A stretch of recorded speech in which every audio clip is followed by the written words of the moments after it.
How's it going, everybody? Welcome back to the channel. It's Nino. I'm here with a special guest. Say, bro, what's your name? It's young Toto Lokes, a.k.a. Lil Toro. If no one knows who you are, bro, give a quick introduction as to who you are. Man, I go by Lil Toro, bro. I've been a well-known rapper from the Bay Area, from Northern California.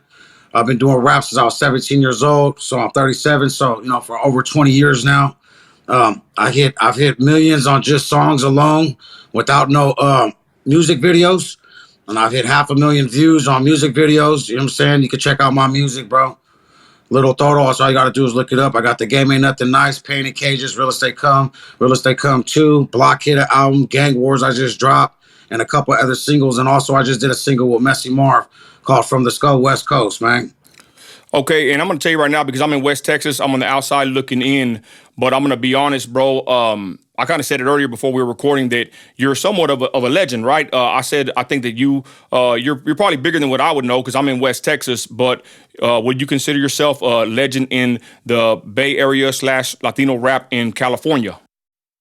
For sure. Yeah, I've been called that by many people before.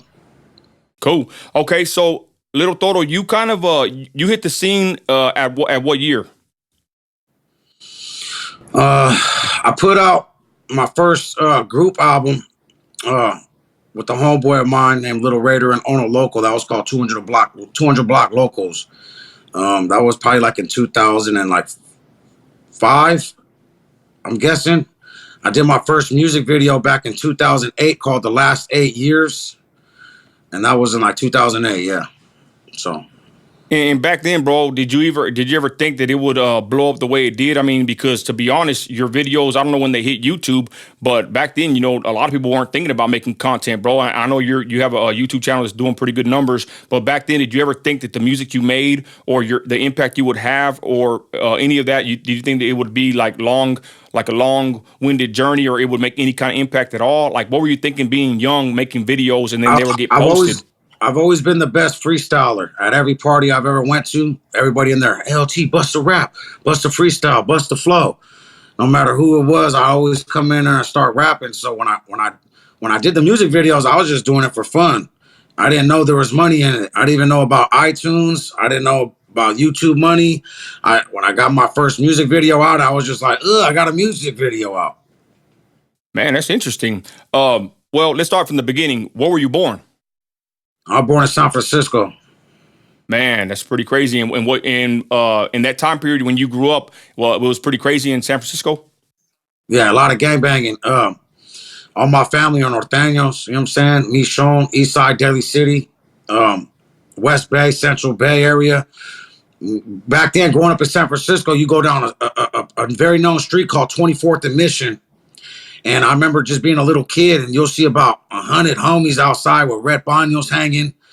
Yeah, like, on the liquor store right there, there's a BART station that goes underground, like a subway station, but it's called the BART out here in the Bay.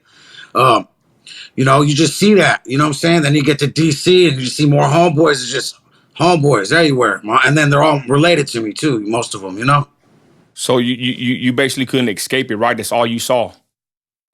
All I saw, and then when the 17 Reasons album came out, Black and Brown presented that.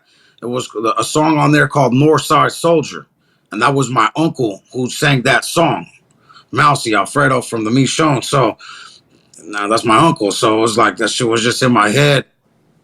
I was playing that shit playing those songs every single day as an elementary school kid. So how was your upbringing? I came from a nice home, bro. I didn't come from the projects or the ghetto or nothing like that. Moms, you know what I'm saying, had she worked 3 jobs back then. Pops was always in the pinta, in and out. Didn't really know the guy, but when I was with him, I was just chunking him all the time. Like, he had me fighting like 3 different people in the projects one day.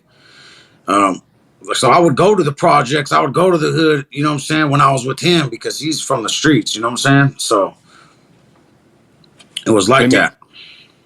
Let me ask you this, bro. Do you believe that your childhood, was it a pretty good childhood, just growing up? I had fun. I love my childhood, bro. I miss the days of just going outside and playing basketball, doorbell ditching, knocking on your friend's door and saying, "Hey, can you come out to play, bro?" You know, shit like that. Like, I miss those days playing football on the street with the neighborhood kids, getting into fist fights with the neighbors, doing wrestling moves on them, WWF style. You know what I'm saying? Shit like that. It was fun, bro, for sure. Hey, and what was your what kind of kid were you, bro? Were you a quiet kid, kind of a bully, active? What were you when I was growing never a up? bully. I'm always very friendly to people, but I grew up very fat. So I was a real fat kid. So they used to call me Fatta. That was my childhood name, was Fatta. And my mom, because of her religion, and my stepfather that came into play, they never put me in sports. What was the religion? They're Jehovah's Witnesses. Your stepfather? My stepfather and my mom. Are they still J Dubs? Mm-hmm. Okay, interesting, bro. And what's your religious preference right now? No, I don't believe in religion. I just believe in Jesus. I believe in his father. You know what I'm saying? I believe in the creator of the universe. You know what I'm saying? Like, I just know that a couple times when I had a hard time breathing, I'll say Jesus, and then like my breath would come back. So I'm a firm believer in that. And I've been trying. People have been trying to trick my mind throughout the years not to, because there's so many people named Jesus, right? So which Jesus are we talking about, right? So the Son of God. You feel me? So that's. I don't believe in religion though, bro. I can't do churches or religion because it's too much. And but I ain't talking about nobody else, but I see a lot of hypocritical things in churches, brother.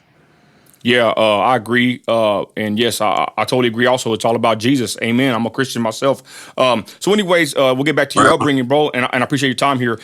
So, was there anything in your life, bro, as a youngster that kind of like traumatized you, or like first crazy thing you saw that showed you that, man, you're in a real rough, gritty, area in the city?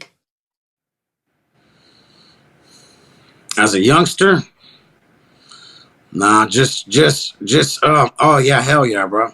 You just bring a memory back. They used to hang me from the second story high buildings by my ankles, bro, as a little kid.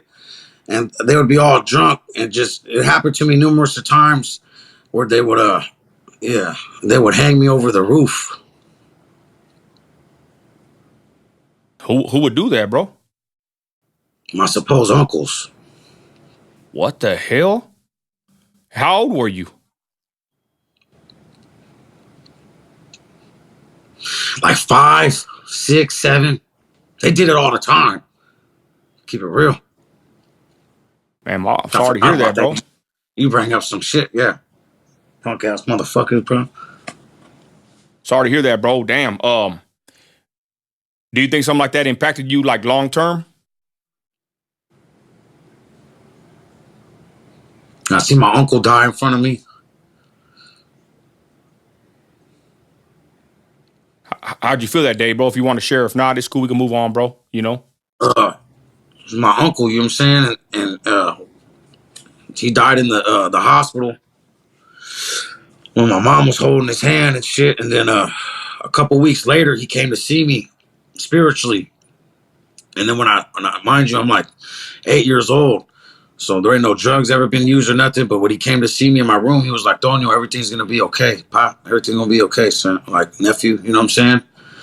And then my other cousin, whose dad used to hang me off the balcony, I remember he said to me that he seen Uncle Junior in a dark light. And I'm like, I didn't see him like that, homie.